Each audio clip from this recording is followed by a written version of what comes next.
بسم الله الرحمن الرحيم الحمد لله رب العالمين اللهم صل وسلم على نبينا محمد وعلى آله وصحبه أجمعين. Assalamu alaikum wa rahmatullahi wa barakatuh. On continue l'explication du livre Umdatul Ahkam min Adillatil Ahkam de l'imam Abdel Ghani al-Maqdisi rahimahullahu ta'ala rahmatan wasi'a. Wa alaikum salam wa rahmatullahi wa barakatuh. On s'était arrêté sur le hadith numéro 62, le hadith de Jabir radiyallahu anhu. L'auteur dit عن جابر بن عبد الله رضي الله عنه أن عمر بن الخطاب جاء يوم الخندق بعدما غربت الشمس فجعل يسب كفار قريش وقال يا رسول الله ما كدت أصلي العصر حتى كادت الشمس تغرب فقال النبي صلى الله عليه وسلم والله ما صليتها قال فقمنا إلى بطحان فتوضأ للصلاة فتوضأنا لها فصلى العصر بعدما غربت الشمس ثم صلى بعدها المغرب. D'après Jabir ibn Abdillah radiyallahu anhu qui dit Umar ibn al-Khattab radiyallahu anhu vint le jour du fossé après le coucher du soleil en maudissant les polythéistes de Quraysh. Il dit ô messager d'Allah, je n'ai presque pas pu accomplir la prière d'Al-Asr avant que le soleil ne se couche. Le prophète sallallahu alayhi wa sallam répondit par Allah, je ne l'ai pas prié encore. Je ne l'ai pas prié non plus. Nous nous rendîmes alors à Buthan. Il fit les ablutions pour la prière et nous les fîmes également. Puis il accomplit la prière d'Al-Asr après le coucher du soleil, puis il accomplit ensuite la prière d'Al-Maghrib. Nous sommes toujours dans le chapitre concernant les heures de prière. Et ce hadith est le dernier dans ce chapitre. Ici, Jabir radiyallahu anhu nous a raconté un événement qui a eu lieu durant la guerre d'Al-Ahzab. La guerre d'Al-Ahzab qui a eu lieu l'an 6 de l'Hégire et durant laquelle les musulmans ont été encerclés à Médine même. Ils ont été encerclés à Médine même par ce qu'on appelle les coalisés. Un regroupement ou une alliance de plusieurs groupes mécréants qui ont voulu s'en prendre au prophète sallallahu alayhi wa sallam ainsi qu'aux musulmans. Il y avait les polythéistes de Quraysh, une partie des tribus arabes qu'ils ont ralliées à leur cause. Ensuite, à l'intérieur même de Médine, ils étaient de mèche avec les juifs, certains groupes de juifs de Médine, et les hypocrites. C'est-à-dire que là, les musulmans étaient pris de toutes parts, et aussi bien à l'extérieur qu'à l'intérieur. C'était une guerre qui a suscité et qui a provoqué beaucoup de peur chez les musulmans, mais Allah subhanahu wa ta'ala les a préservés. Il les a préservés et il n'y a pas eu de confrontation directe entre les deux armées. Toutefois, les musulmans sont restés dans Médine et les mécréants sont restés à l'extérieur de Médine. Et elle est appelée la bataille du fossé, Al-Khandaq, parce que les musulmans avaient creusé un fossé tout autour de la ville de Médine afin d'empêcher les mécréants de pouvoir entrer dans la ville. Et ensuite, les mécréants sont restés à peu près 28 jours. Ils ont campé 28 jours à l'extérieur de Médine. Et c'est alors qu'Allah Azza wa Jal a envoyé sur eux un vent glacial qui a fait voler en éclats tout leur matériel, leurs tentes, etc. Puis, ils décidèrent de rebrousser chemin après ce temps-là. Et la sourate Al-Ahzab, la sourate 33 du Coran, Allah Azza wa Jal nous a raconté une partie des événements qui ont eu lieu durant cette bataille. Ici, Jabir radiyallahu anhu nous a évoqué le mot de Buthan. Et Buthan, c'est une grande vallée au sud de la ville de Médine. Ce hadith aborde 3 points juridiques.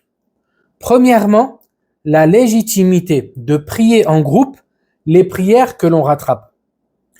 Ici, ce hadith nous montre que le prophète sallallahu alayhi wa sallam a raté la prière d'Al-Asr, c'est-à-dire qu'il ne l'a pas priée dans son heure.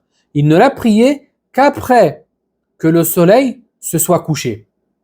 Et ça veut dire que l'heure de l'Asr était terminée. Toutefois, le prophète sallallahu alayhi wa sallam l'a prié en groupe. Et ceci prouve que lorsque tu rates une prière, bien sûr avec une excuse, et que tu veux la prier, il est mieux pour toi de la prier en groupe, afin de pouvoir bénéficier de la grande récompense qui découle de la prière en groupe. Taïb. C'est pour ça qu'Ibn Battal, rahimahullah ta'ala, a dit: je ne connais aucune divergence quant à la permission d'accomplir en groupe une prière dont le temps est passé lorsqu'elle a été manquée pour une excuse manifeste, comme le sommeil, ou ce qui y ressemble. Seul Al-Layth ibn Sa'd s'en écarte. Il estime que si un groupe manque la prière, ils doivent l'accomplir individuellement. Toutefois, ce hadith contredit son avis et constitue une preuve en faveur de la majorité. Taïb. Le deuxième point juridique que ce hadith aborde, c'est la manière de rattraper les prières manquées.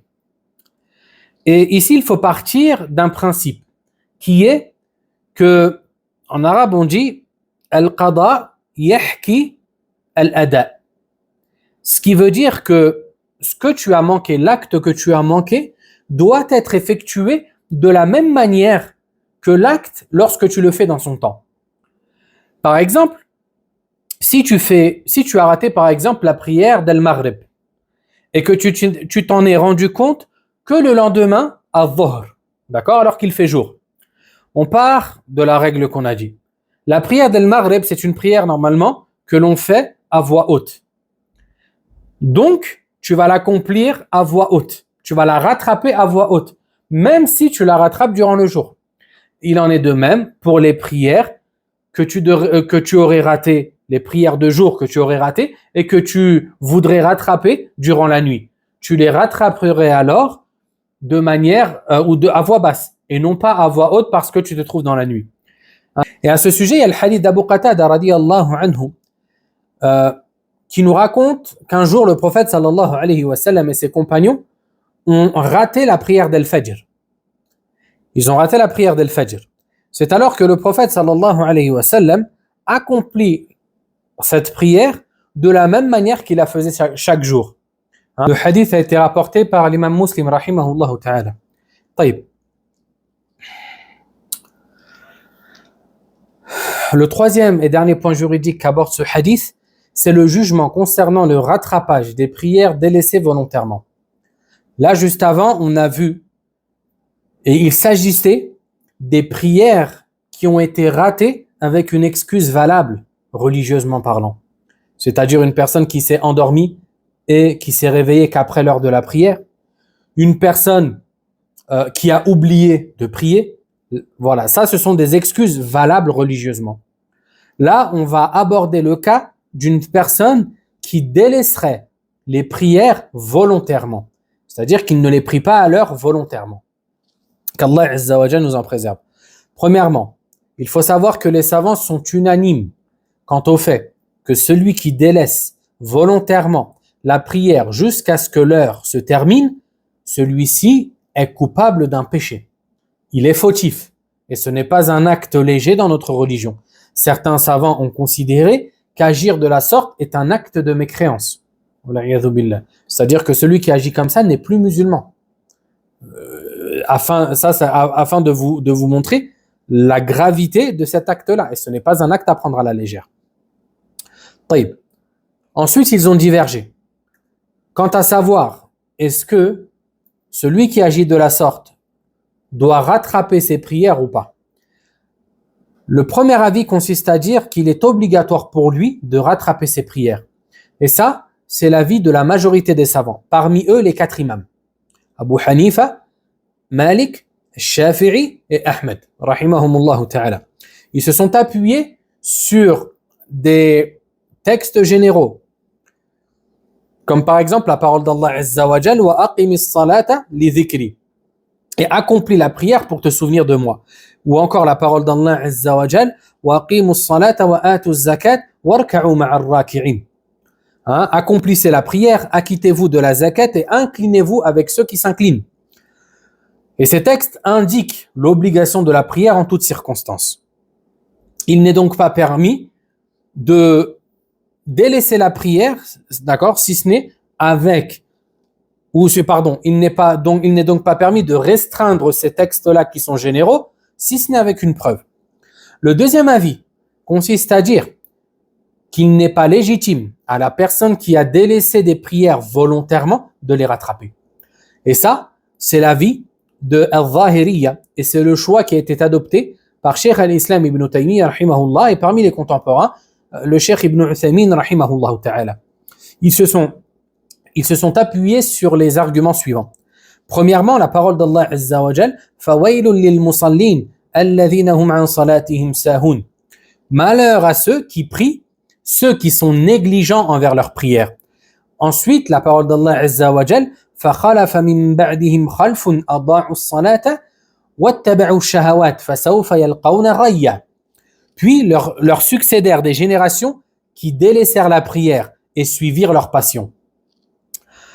Et ils ont dit, ces versets démontrent que si celui qui abandonne la prière volontairement pouvait les rattraper après la fin de son temps, il n'aurait pas mérité les menaces qui ont été citées dans ces versets-là.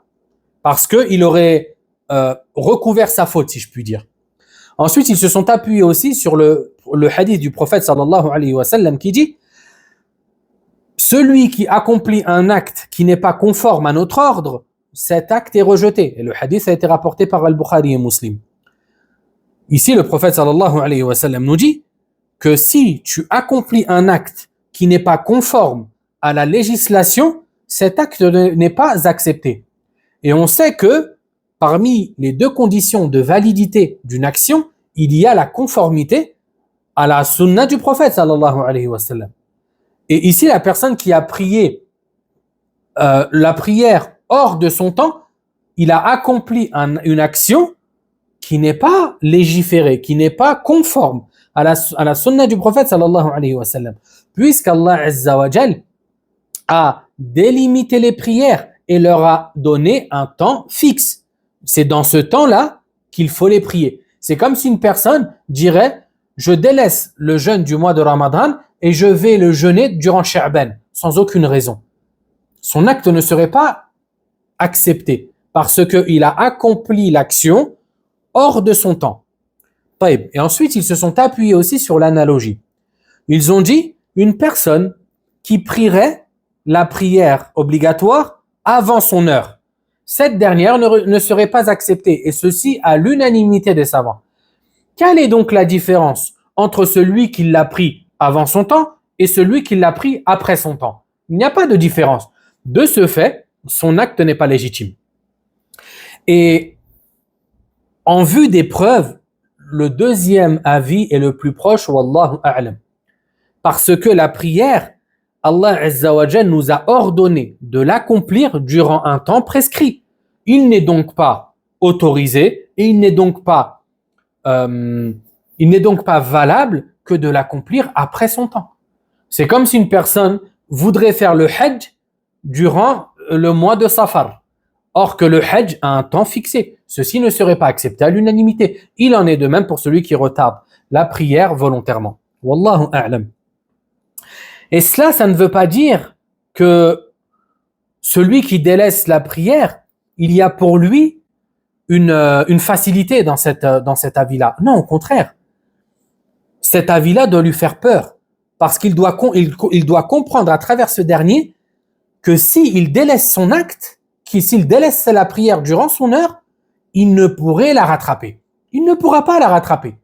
C'est terminé. C'est comme une personne qui rate son avion. Elle ne peut pas monter dans cet avion qui est déjà parti. Il en est de même pour la prière. Si tu as fait exprès de la délaisser dans son temps, sache que tu ne peux plus la rattraper. Ça y est, elle est partie. Elle est partie et tu ne peux plus la rattraper, même si tu la prierais 1000 fois après cela.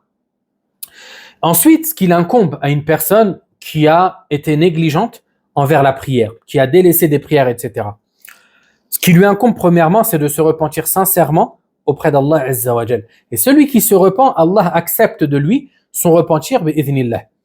Ensuite, c'est qu'il ait la ferme intention de ne plus délaisser la prière, de s'y accrocher fermement, puis de multiplier les prières surérogatoires.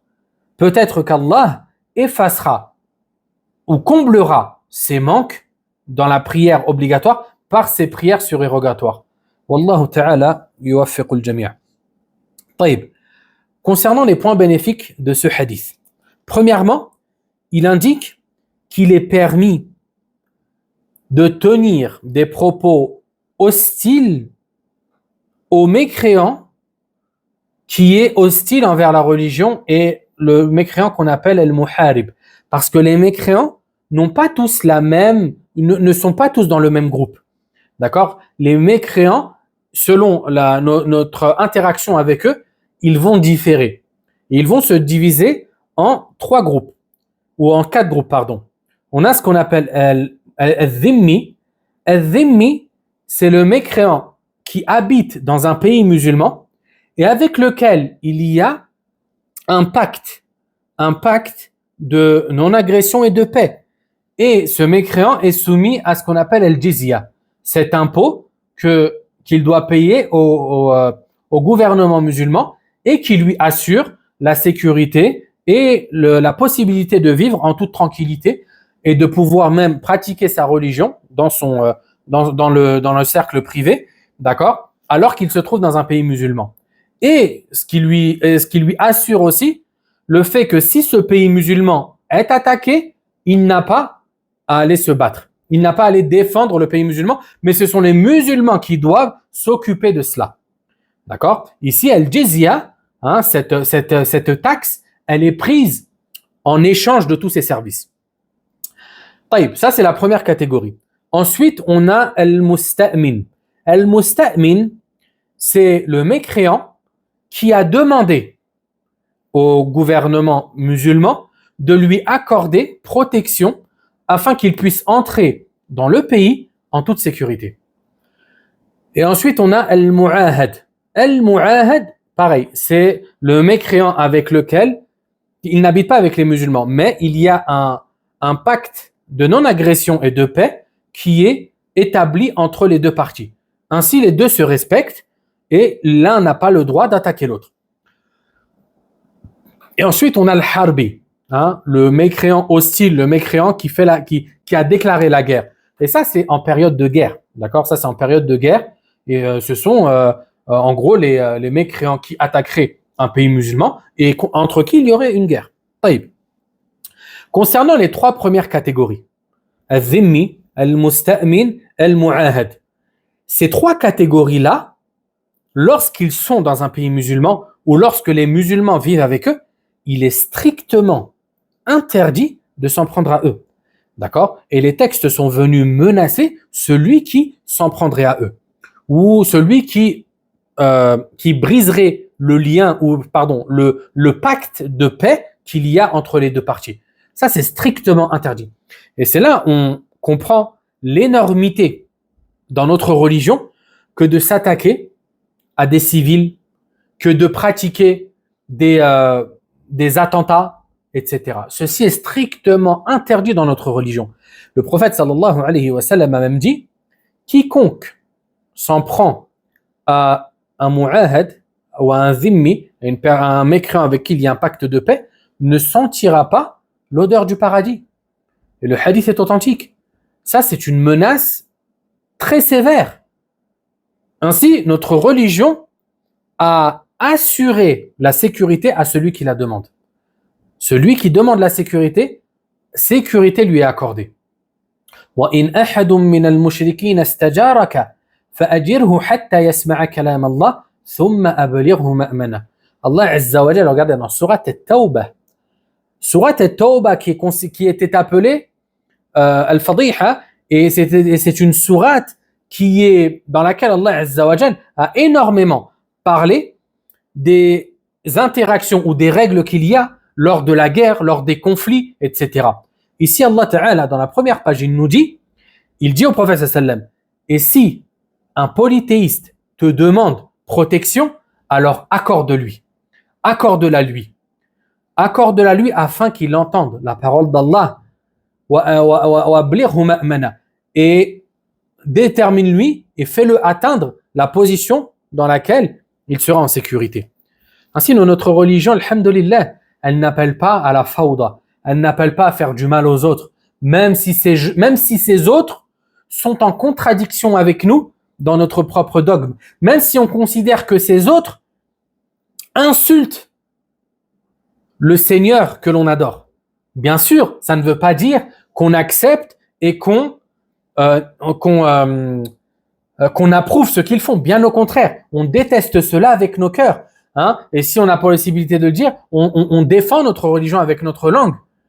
Mais on ne s'en prend pas à eux, on ne leur fait pas de mal, etc. Et regardez, je voudrais vous lire une parole de Al-Qarafi. Il nous dit, rahimahullah, le pacte de protection, ce qu'on appelle al-dhimma, confère aux mécréants des droits sur nous. C'est-à-dire qu'ils ont des droits. Ou de celles bénéficiant d'une sécurité, ce qu'on appelle al-musta'min ou al-mu'ahad.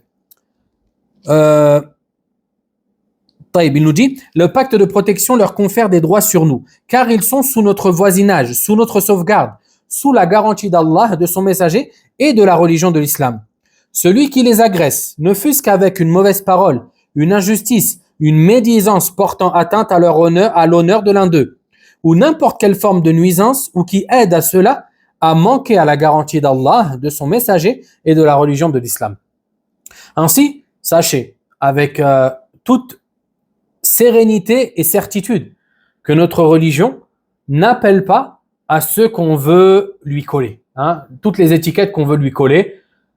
Et c'est pour ça nous rappelle encore une fois l'extrême importance d'apprendre sa religion, afin que les nuisances qu'on entend de ces gens-là qui critiquent notre religion jour et nuit, alors qu'ils n'ont jamais étudié sérieusement l'islam, afin que leurs nuisances ne nous atteignent pas et que les ambiguïtés qu'ils souhaitent propager ne trouvent aucun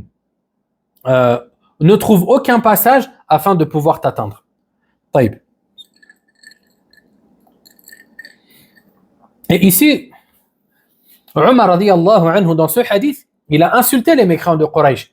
Il les a insultés. Et le prophète sallam a maudit, comme on l'a vu la semaine dernière. Le prophète sallam a invoqué contre eux. Et le prophète sallam ici, il ne l'a pas blâmé sur cela, ce qui prouve que c'est autorisé. Mais bien sûr, ceci concerne seulement le mécréant hostile, le mécréant qui déclare la guerre aux musulmans. Il ne concerne pas les autres cas que l'on a évoqués. Taïb. Ensuite, l'auteur dit, chapitre, le mérite de la prière en groupe et son caractère obligatoire. Ici, l'auteur va nous évoquer maintenant les hadiths ou quelques hadiths en lien avec le mérite ou qui mettent en lumière le mérite de la prière en groupe et de son obligation. Il a évoqué sous ce chapitre 6 hadiths. Taïb. Et bien sûr, la prière en groupe, dont il est question ici principalement, c'est les 5 prières obligatoires journalières.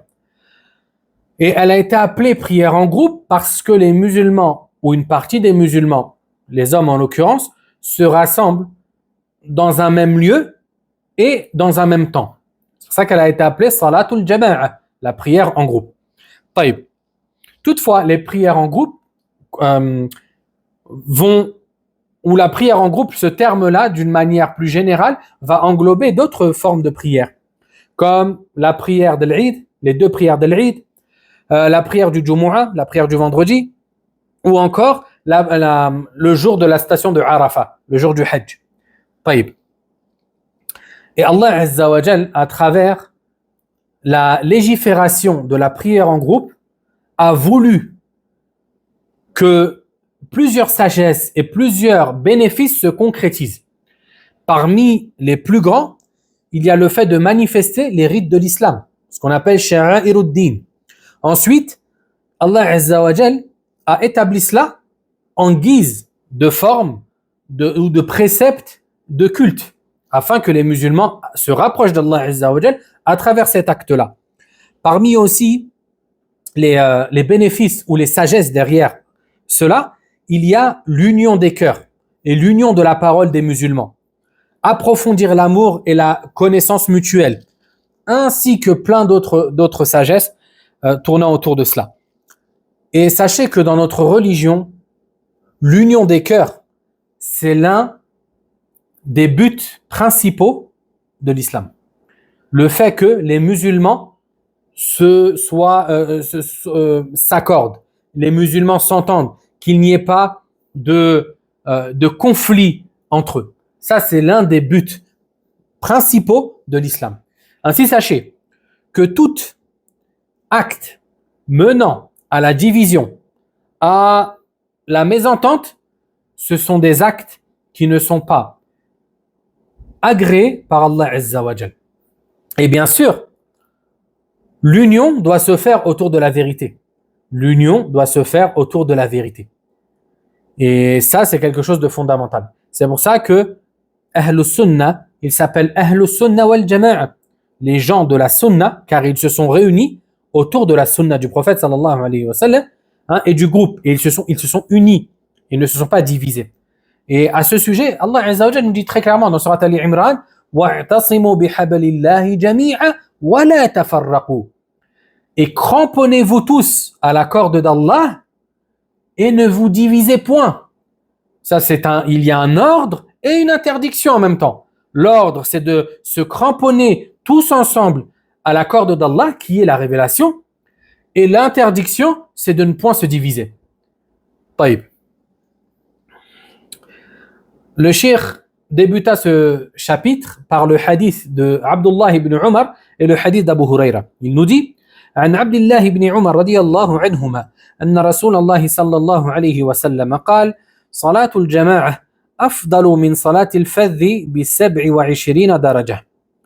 وعن أبي هريرة رضي الله عنه قال قال رسول الله صلى الله عليه وسلم صلاة الرجل في الجماعة تضعف على صلاته في بيته وفي سوقه 25 ضعفا وذلك أنه إذا توضأ فأحسن الوضوء ثم خرج إلى المسجد لا يخرجه إلا الصلاة لم يخط خطوة إلا رفعت له بها درجة وحط عنه بها خطيئة فإذا صلى لم تزل الملائكة تصلي عليه ما دام في مصلاه اللهم صل عليه اللهم ارحمه ولا يزال في صلاة ما انتظر الصلاة.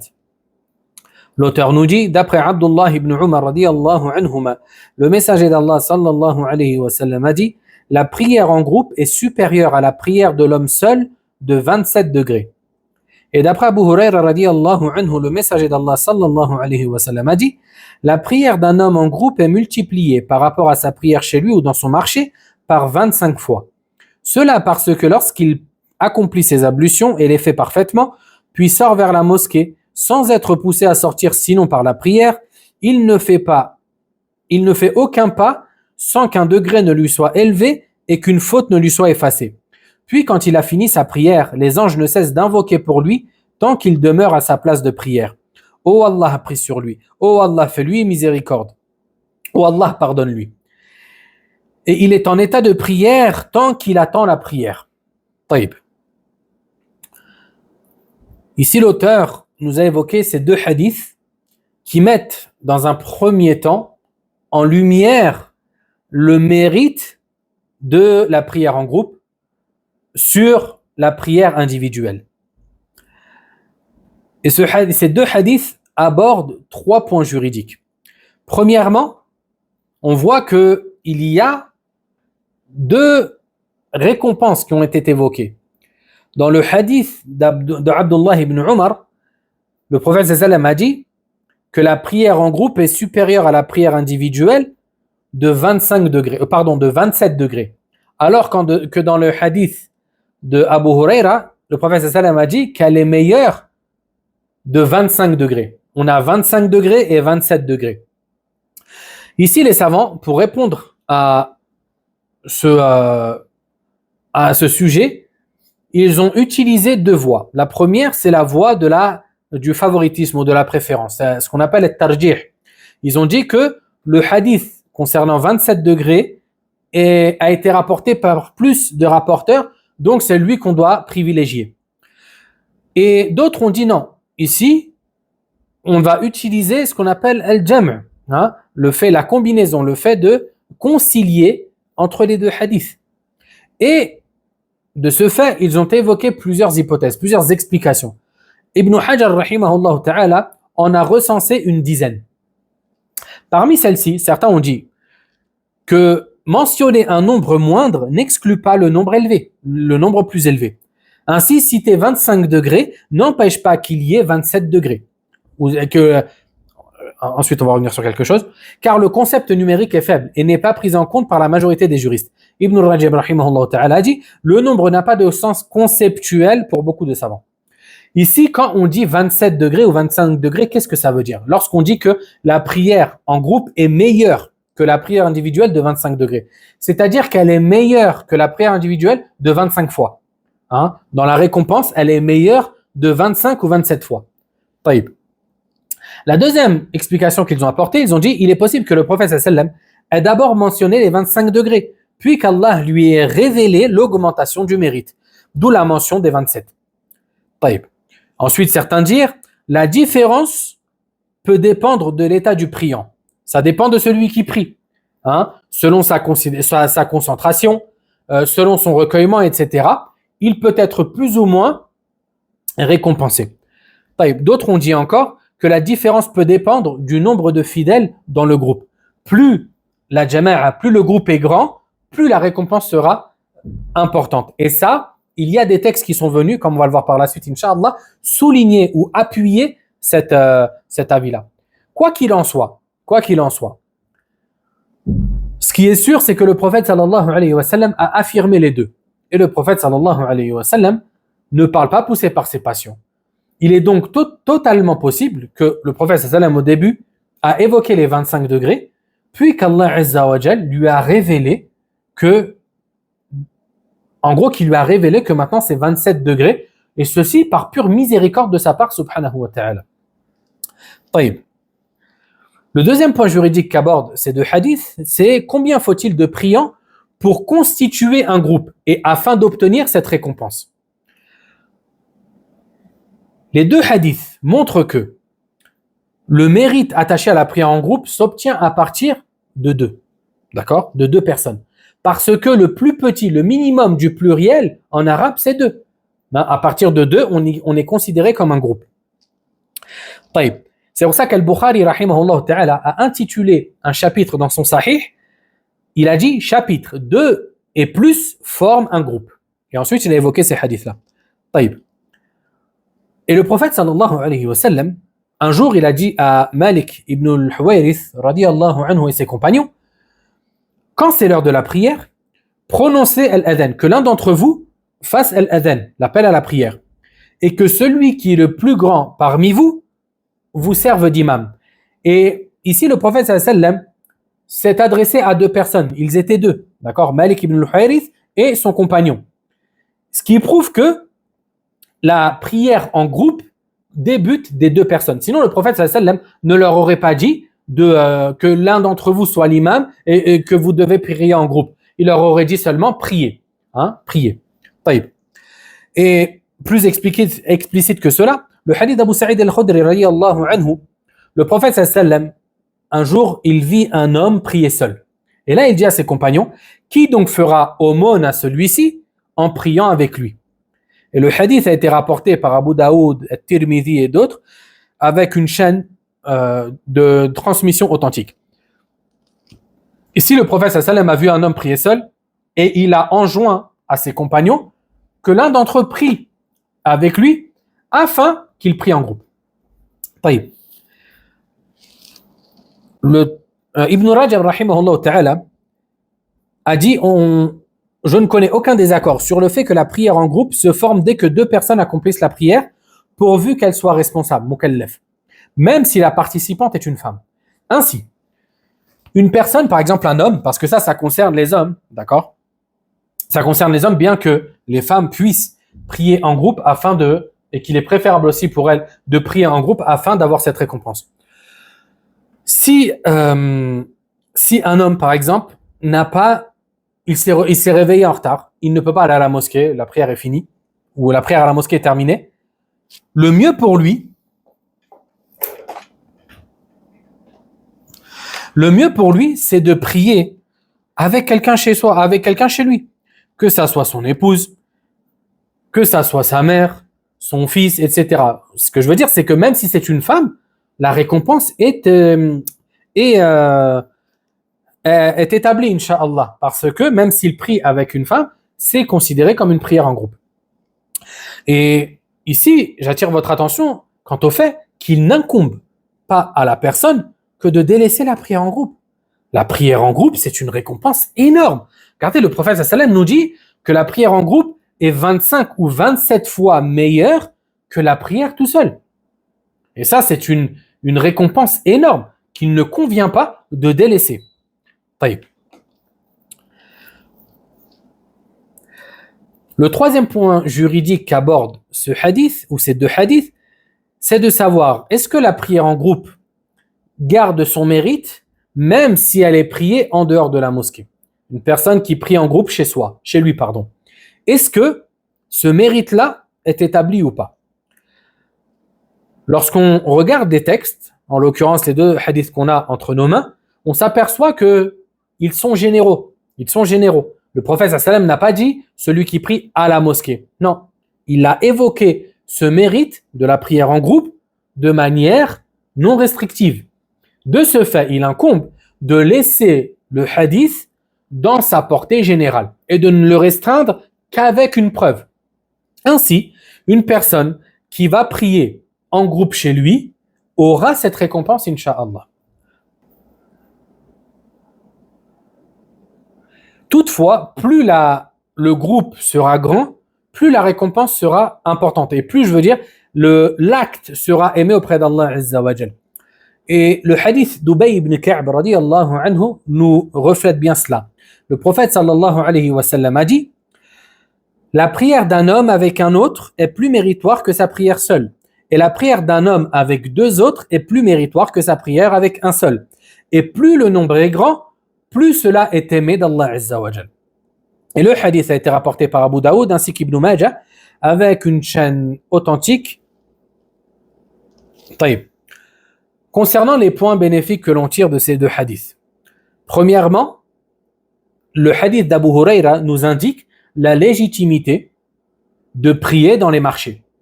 Parce que le prophète sallallahu alayhi wa sallam, dans le hadith d'Abu Huraira, il nous dit que la prière en groupe est multipliée par rapport à la prière à la maison ou au marché. D'accord? Ce qui indique la légitimité de la prière dans le marché. Que ce soit dans une mosquée proche du marché ou d'une mosquée dans le marché, comme il y a dans des pays musulmans, ou tout lieu dans le marché, comme une personne qui prierait dans son magasin, etc. Ça, c'est une prière valide, d'accord? On a le droit de prier dans un lieu commercial.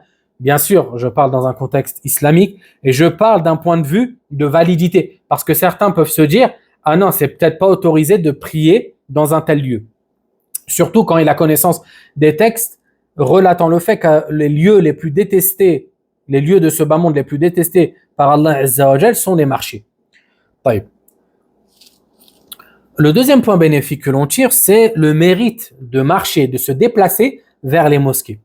Le hadith d'Abu Huraira radiyallahu anhu nous indique que de marcher vers les mosquées, il y a dans cela un grand mérite. Le prophète sallallahu alayhi wa sallam a dit: quand le musulman accomplit ses ablutions et les fait parfaitement, puis sort vers la mosquée et que rien ne le pousse à sortir sinon la prière, il ne fait aucun pas sans qu'un degré ne lui soit élevé et qu'une faute ne lui soit effacée. Et ça, c'est un mérite immense. Imagine-toi, tous les jours tu fais 5 prières à la mosquée. Chaque pas que tu fais, si tu respectes ces conditions, chaque pas, c'est un degré par lequel Allah Azza wa Jal t'élève et une faute qu'Allah subhanahu wa ta'ala t'efface. Regardez la miséricorde d'Allah subhanahu wa ta'ala. Il nous a facilité toutes les voies menant à sa satisfaction. Le plus petit des actes, lorsqu'il est fait sincèrement pour Allah, il y a derrière lui une multitude de récompenses. Un pas. Combien de pas on fait chaque jour? Combien de pas on fait chaque jour pour aller vers les mosquées? Qu'Allah Azza wa Jal nous accorde une grande part de sa miséricorde dans ce bas monde et dans l'au-delà. Taïb. Parmi les autres textes à ce sujet, il y a le hadith d'Abu Hurayra radiyallahu anhu aussi qui dit, le prophète sallallahu a dit, quiconque se rend au matin et au soir à la mosquée, Allah lui prépare une demeure au paradis à chaque fois qu'il s'y rend. Subhanallah. Et le hadith a été rapporté par Al-Bukhari et Muslim. Plus haut niveau d'authenticité. Quiconque se rend au matin et au soir à la mosquée, Allah lui prépare une demeure au paradis à chaque fois qu'il s'y rend. C'est-à-dire qu'à chaque fois que tu vas à la mosquée, Allah il te prépare une demeure au paradis parce que tu t'es rendu à la mosquée. Subhanallah. Regardez à quel point notre Seigneur est miséricordieux et généreux. Parmi les noms d'Allah Azza wa Jal, il y a Ash-Shakur, infiniment reconnaissant. Allah subhanahu wa ta'ala, il t'a facilité l'action. Il t'a guidé vers cette action. Il t'a décrété cette action, subhanahu wa ta'ala. Et ça ne veut pas dire que tu n'as pas de libre arbitre, bien au contraire. C'est lui qui t'a tout facilité. Et ensuite, il te récompense pour tout ce qui t'a facilité. Quelle plus grande miséricorde que celle-là. Quelle plus grande miséricorde que celle-là, subhanallah. Et ça, ce hadith nous prouve que la prière, ou que de se rendre à la mosquée, c'est l'une des actions, ou c'est l'une des causes d'entrer au paradis. Regarde, imagine-toi, tu meurs pendant ce chemin-là. Tu te rends à la mosquée, tu meurs. Qu'est-ce que tu veux attendre? Ou que penses-tu que ton Seigneur va faire de toi? Si tu meurs alors que tu te rends à la mosquée. Allah, il te prépare ta demeure au paradis à chaque fois que tu vas à la mosquée. Que penses-tu que ton Seigneur va faire de toi alors que tu te rends à la mosquée? Subhanallah. Qu'Allah Azza wa Jal nous accorde à tous une bonne fin. Taïb. Parmi les points bénéfiques que l'on tire de ce hadith aussi, de ces hadiths, il y a le fait que le mérite évoqué dépend de la sincérité de l'intention envers Allah Azza wa Jal. Ici, le hadith d'Abu Hurayra montre que la récompense qui a été évoquée, elle est liée à la sincérité envers Allah. Parce que le prophète sallam a dit, rien ne le pousse à sortir sinon la prière. C'est-à-dire que tu ne sors pas pour faire la prière et aller au magasin. Tu ne sors pas pour aller faire la prière et aller voir un ami. Non. La seule chose qui t'a poussé à sortir, c'est d'aller à la mosquée pour prier, pour adorer ton Seigneur. Eh bien, sache que lorsque tu sors avec cette intention-là, tu as toutes les récompenses qui sont évoquées dans ce hadith. Et ça, il en est de même dans les autres actions. Une personne qui va se rendre au Hajj, mais qui va se dire, en même temps, je vais faire le Hajj et là-bas, je vais faire du commerce. Je vais acheter de l'or, par exemple, et je vais le revendre quand je reviens. Ça, il aura une récompense, Inch'Allah, selon son intention. Mais sa récompense, elle risque d'être amoindrie, d'être diminuée à cause de cet acte qui est venu mélanger l'intention cultuelle, l'intention d'adorer Allah Azza wa Jal seulement.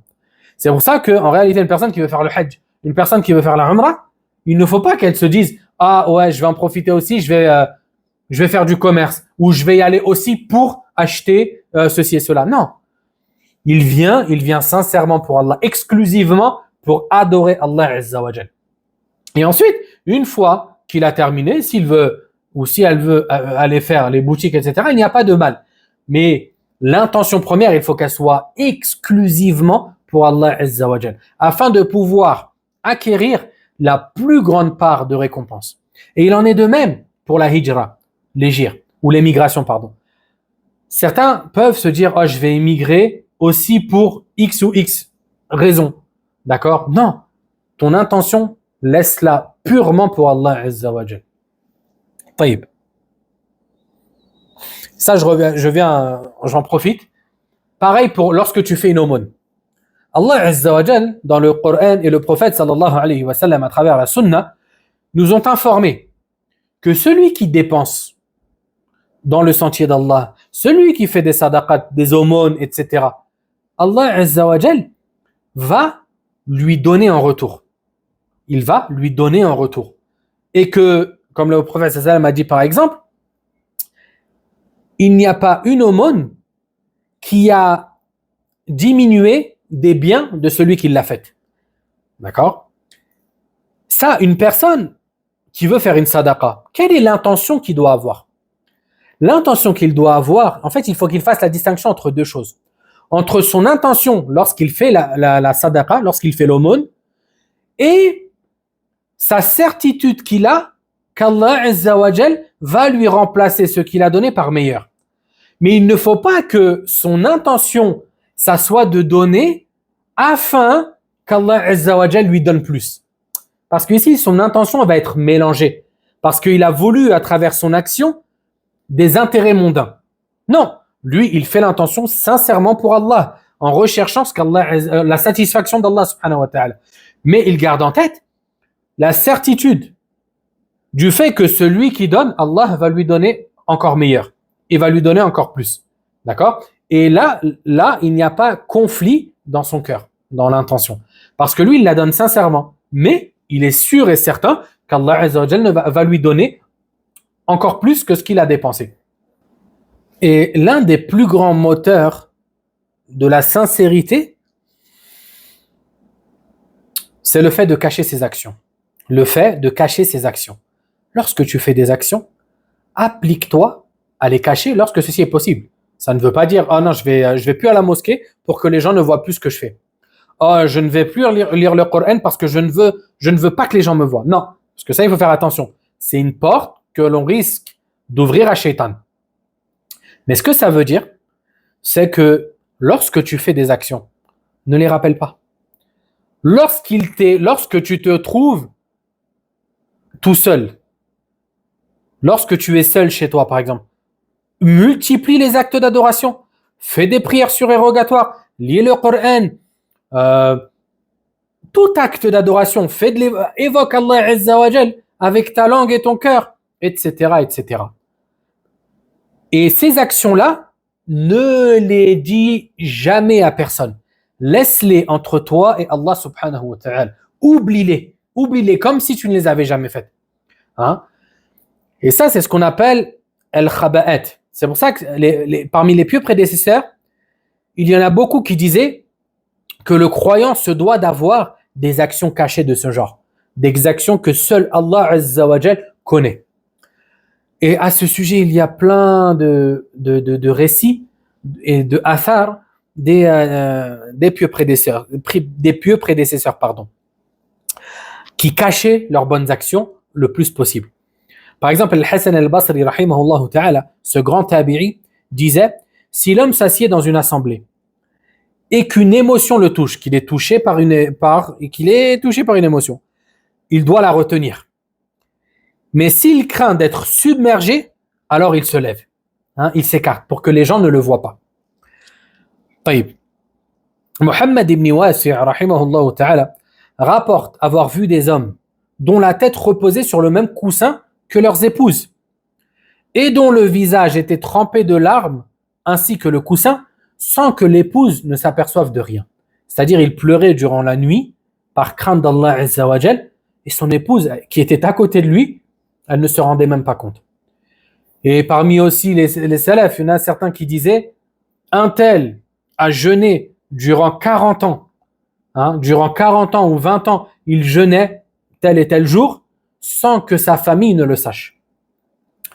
Al-Shafi'i rahimahullah ta'ala a dit j'aurais souhaité que les gens profitent de cette science, c'est-à-dire de la science de ces connaissances, sans que rien ne me soit attribué.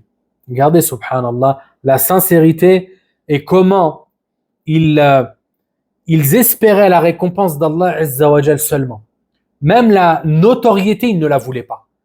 Ici, il nous dit, j'aurais souhaité que les gens profitent de ma science sans que rien ne me soit attribué. Wala yunsabu ilayya harfun wahid. Subhanallah. Parmi les points bénéfiques que l'on tire de ces deux hadiths, il y a le mérite de se rendre tôt à la mosquée et d'attendre la prière. En effet, le hadith d'Abu Hurayra radiyallahu anhu montre que les anges invoquent pour celui qui attend la prière à la mosquée. Et la prière des anges ou l'invocation des anges en faveur du croyant, c'est le fait qu'il demande à Allah Azza wa Jal de lui pardonner et de lui faire miséricorde. Comme indiqué dans l'autre version du hadith, ou dans le hadith même. le deuxième des mérites que de se rendre tôt à la mosquée, il y a le fait que plus tu arrives tôt à la mosquée, plus tu pourras prier ou espérer prier dans le premier rang, qui comporte un grand mérite. En effet, prier dans la première rangée pour les hommes, il y a dans cela un énorme mérite. Le prophète sallallahu alayhi wa sallam a dit: si les gens savaient ce que contient l'appel à la prière et la première rangée, et qu'ils ne pouvaient obtenir cela autrement que par le tirage au sort, ils tireraient alors au sort. Et s'ils savaient ce que contient le déplacement vers la mosquée, et s'ils savaient ce qu'il y a dans la prière de Dhuhr, ils se précipiteraient. Et s'ils savaient ce que contiennent la prière de l'aube et de la nuit, l'Isha, ils viendraient même à quatre pattes. Le hadith a été rapporté par Al-Bukhari et Muslim. Ce hadith-là nous met en lumière l'extrême mérite du premier rang. Taïb. Le troisième mérite que de se rendre tôt à la mosquée est le fait que celui qui se rend tôt à la mosquée va pouvoir bénéficier d'un temps méritoire durant lequel l'invocation n'est pas rejetée. Et ça, c'est le temps entre al-adhan et al-iqama, entre l'appel à la prière et le début de la prière. Ce temps-là, c'est un temps durant lequel l'invocation n'est pas rejetée. Le prophète sallallahu alayhi wa sallam nous dit: l'invocation entre al-adhan et al-iqama n'est pas rejetée. Le hadith a été rapporté par Ahmed, At-Tirmidhi, Abu Daoud et Asik al-Nasa'i, et sa chaîne de transmission est acceptable. Le quatrième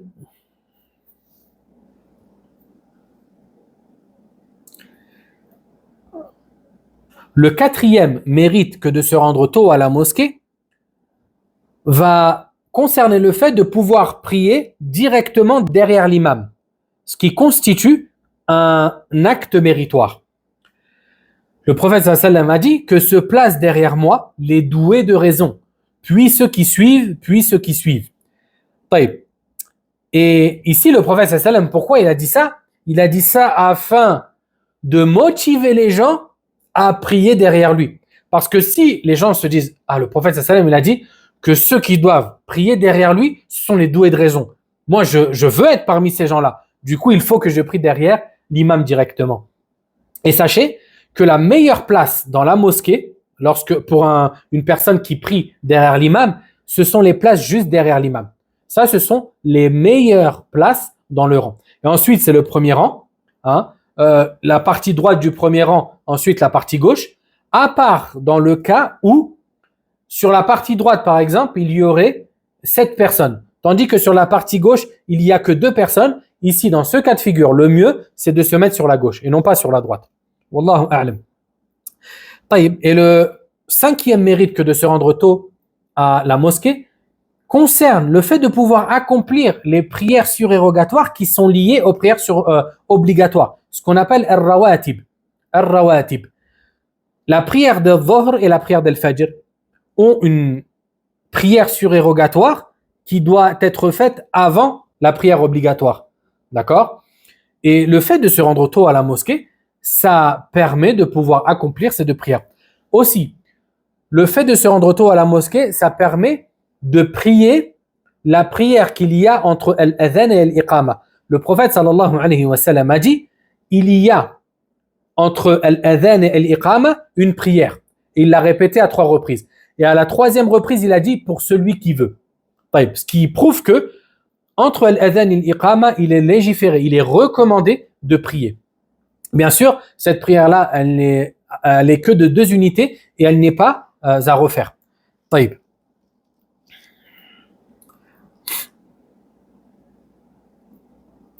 Le 5e point bénéfique que l'on tire de ce hadith ou de ces hadiths, c'est que le musulman est considéré en prière tant qu'il attend la prière. Et ça, c'est encore une miséricorde de notre Seigneur subhanahu wa ta'ala.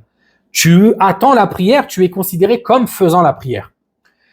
Et le hadith d'Abu Hurayra radiyallahu anhu nous le montre très clairement. Le prophète sallallahu alayhi wa sallam a dit: il ne cesse d'être en prière tant qu'il attend la prière.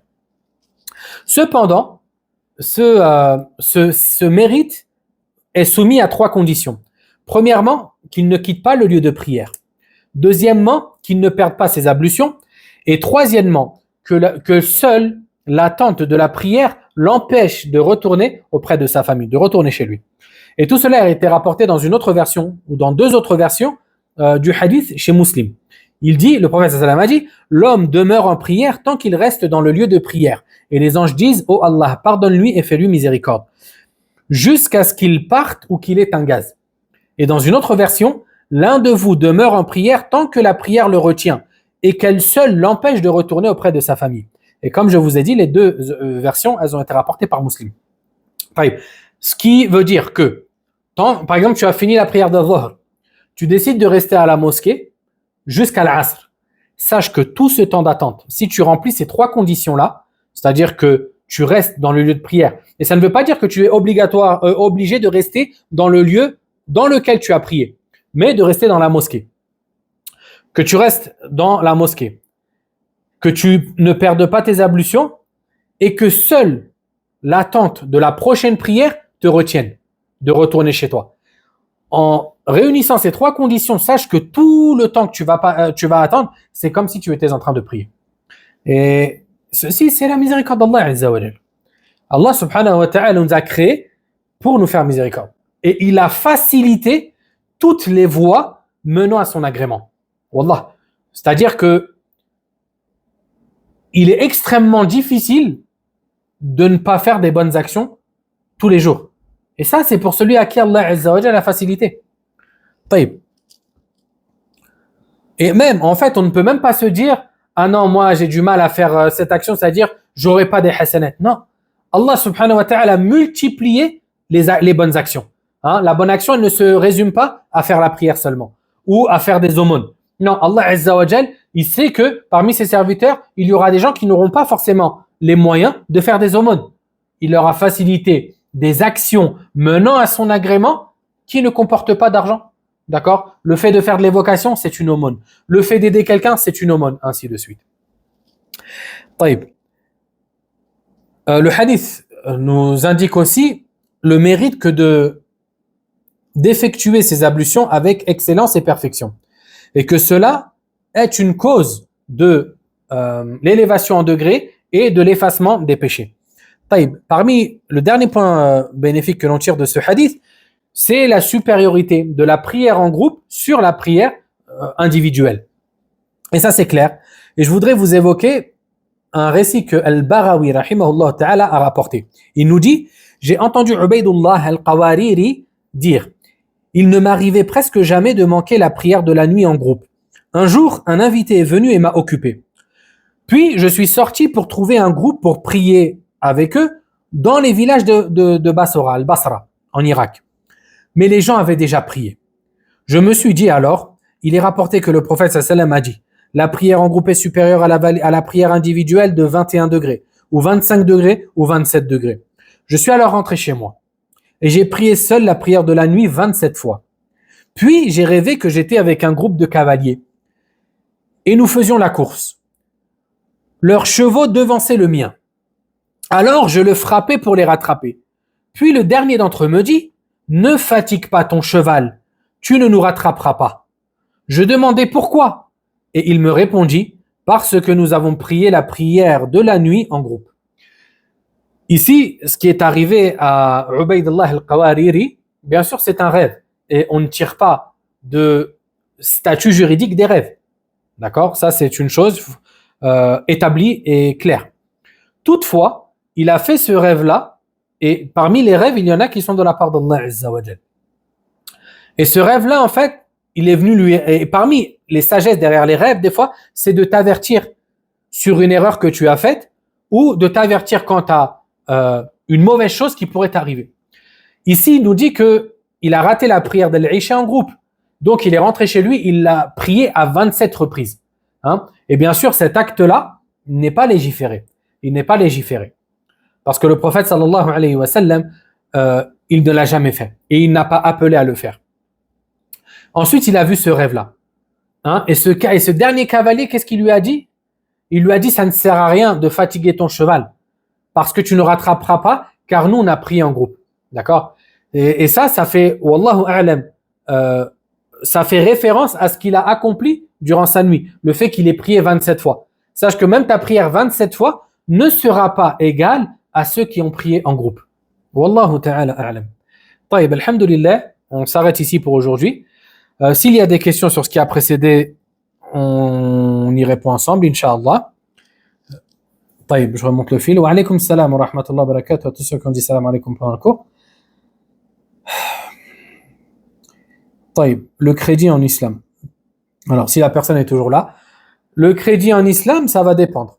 Le crédit en soi n'est pas interdit, mais c'est la forme qu'il prend qui va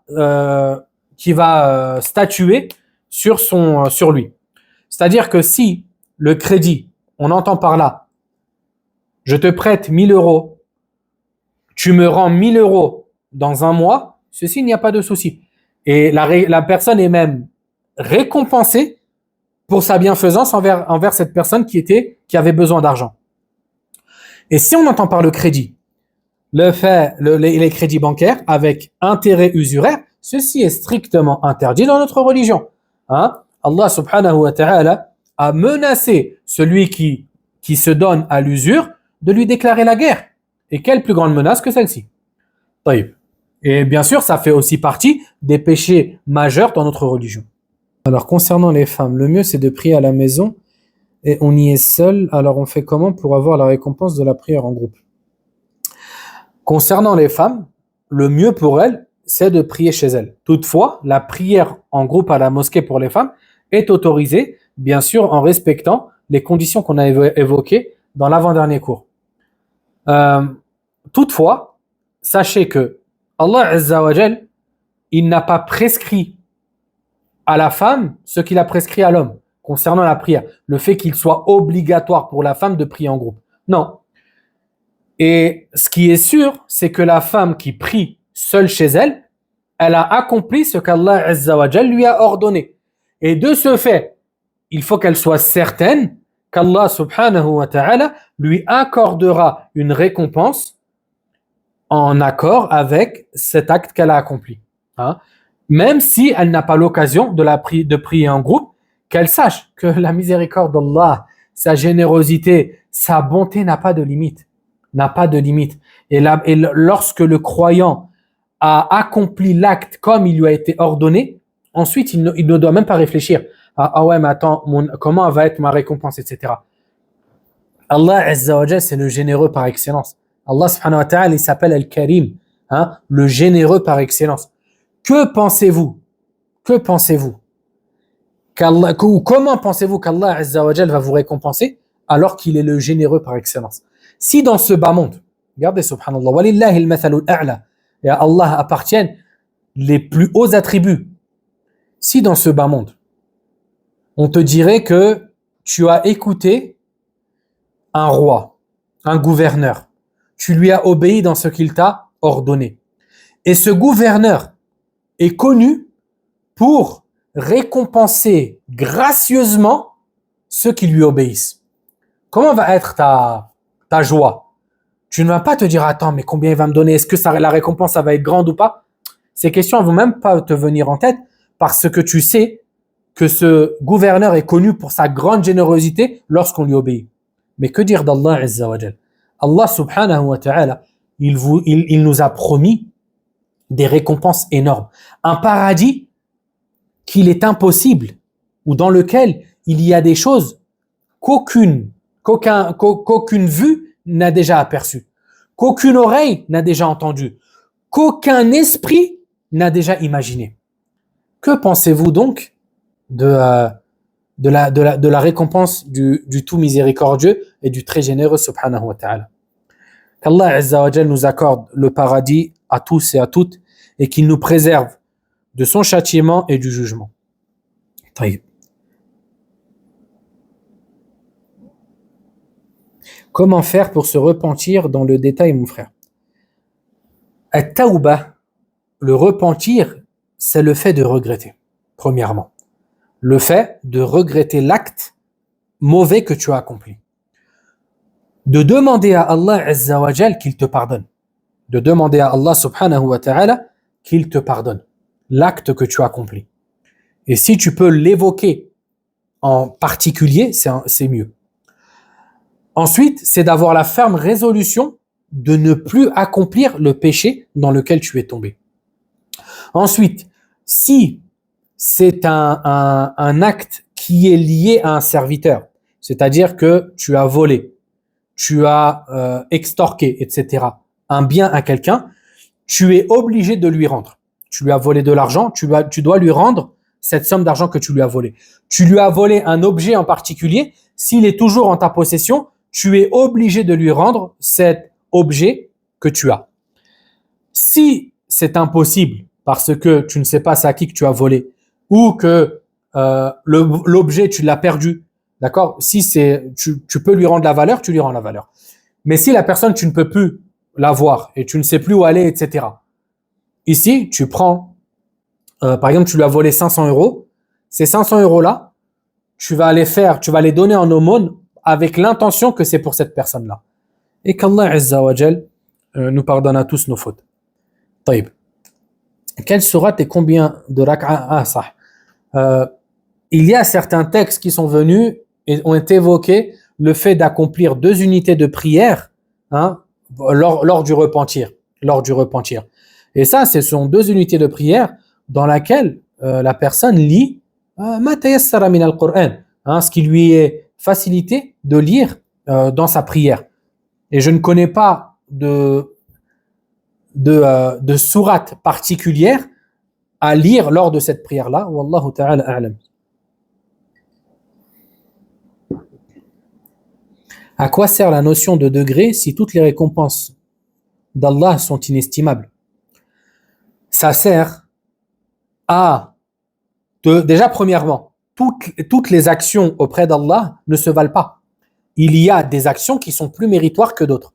On avait vu il y a 2 semaines le hadith dans lequel le prophète sallallahu alayhi wa sallam a dit que la foi est constituée de 70 branches et quelques, et que la plus haute branche de la foi, c'est le fait de dire la ilaha illallah, et que la foi, la branche la moins haute, la plus basse, c'est le fait d'écarter du chemin les nuisances qu'il peut contenir. Donc, Allah Azza wa Jal, ici, il nous évoque le fait que les actions ne se méritent pas toutes, ne se valent pas toutes, mais que toutes les actions auprès de lui, toutes les bonnes actions auprès de lui seront récompensées. Et c'est là il y a une différence.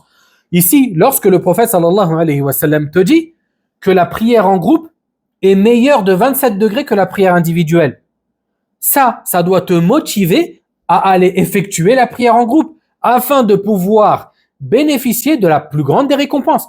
Parce que le paradis est constitué de plusieurs degrés.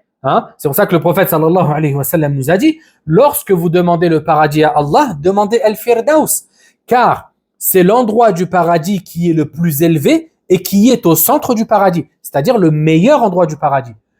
Ainsi, et ici, par cela, le prophète sallallahu alayhi wa sallam nous dit de manière indirecte que le croyant doit toujours chercher le meilleur. Il doit toujours chercher le meilleur et il ne doit pas se suffire de ce qui est moindre, bien que toutes les actions soient récompensées. Wallahu a'lam. Taïb. Si malgré tout, on recommence plusieurs fois la faute, notre repentir est-il accepté à chaque fois? Parmi les noms d'Allah Azza wa Jal, il y a At-Tawwab. At-Tawwab, ça veut dire celui qui accueille le repentir de son serviteur, celui qui accepte énormément le repentir. C'est-à-dire que si une personne, elle fait une faute, elle se repent, elle retombe dans la faute, elle se repent, elle retombe dans la faute. Ici, Allah Azza wa Jal, il acceptera à chaque fois le repentir de son serviteur. Il l'acceptera à chaque fois. Et ça, il y a un hadith qudsi à ce sujet. Un hadith divin dans lequel Allah Azza wa Jal, j'ai plus le texte exactement, mais le sens, c'est que mon serviteur a fait une faute et il m'a demandé pardon, je lui pardonne. Mon serviteur a refait la faute, il m'a demandé pardon, je lui pardonne. Et ensuite, Allah Azza wa Jal, à la fin, il a dit que mon serviteur fasse ce qu'il veut, car je lui pardonnerai et il sait qu'il a un Seigneur qui pardonne. Et ça, bien sûr, ça ne veut pas dire que l'être humain ou que le croyant doit faire la faute et ne pas lui prêter de considération. Hein? Il se dit, ah non, en tout cas, Allah il me pardonne, moi je fais ce que je veux. Non, ça c'est très dangereux que de penser comme ça. Parce que ça prouve que tu te sens à l'abri du stratagème d'Allah. Et ça, c'est un péché extrêmement grave. Hein? C'est un péché qu'Allah Azza wa Jalla dans le Coran a réprimandé gravement. Ainsi, le croyant doit vivre entre peur et espoir. Mais il ne doit ni désespérer de la miséricorde d'Allah à cause des péchés qu'il a fait, ni ne pas avoir peur du châtiment d'Allah et ne pas se rappeler les péchés qu'il a fait. Non, il doit vivre entre les deux. C'est pour ça qu'Ibn al-Qayyim a imagé cela en disant que le croyant, c'est comme un oiseau. L'une des ailes, c'est l'espoir, l'autre aile, c'est la crainte, la peur d'Allah Azza wa Jal. Et si l'une des deux ailes venait à être coupée, l'oiseau tomberait. Ainsi, tu dois vivre entre crainte et espoir. Crainte du châtiment d'Allah et espoir de sa miséricorde. D'accord? Sans que l'un d'entre eux ne prenne le dessus sur l'autre. Car à partir du moment où l'un d'entre eux prend le dessus sur l'autre, sache que tu es dans une situation très dangereuse. Mais il faut être sûr et certain que celui qui fait une faute, qui se repent sincèrement auprès d'Allah Azza wa Jal et qui a la ferme conviction d'arrêter et qui par la suite retombe dans le péché et qui se repent par la suite, Allah Azza wa Jal lui pardonne bi'idhnillah Azza wa Jal. Taïb, s'il n'y a plus de questions, on s'arrête ici pour aujourd'hui.